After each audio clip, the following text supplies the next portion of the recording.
Hey, Algebra 1, working on 1.7B. We have absolute value inequalities right here. So we've worked with absolute values before, we've worked with inequalities before, now we're going to put them together.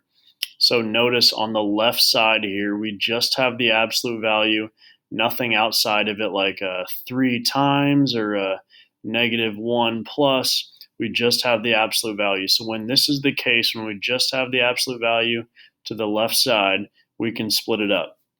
Notice we have less than 3, so I'm just going to write that down here.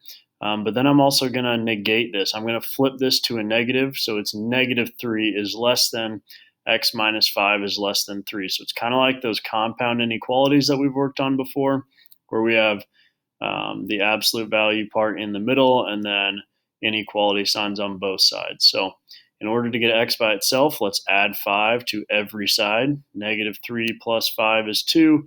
3 plus 5 is 8. Now we have x by itself in the middle, so 2 is less than x is less than 8. We can either write this in a compound inequality like so, or if they ask for interval notation on Savas, since this is just less than, it'd be an open parentheses 2 comma 8.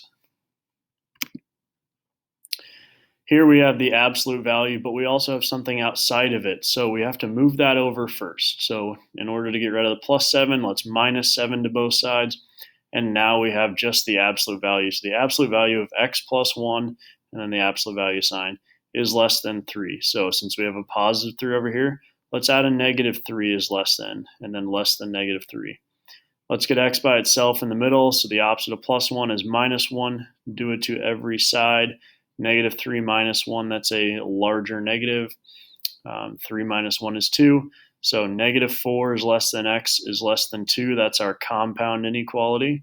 Or we could write it in interval notation, -4 comma 2. Since these are just less thans and there's no line underneath, we just have an open parentheses.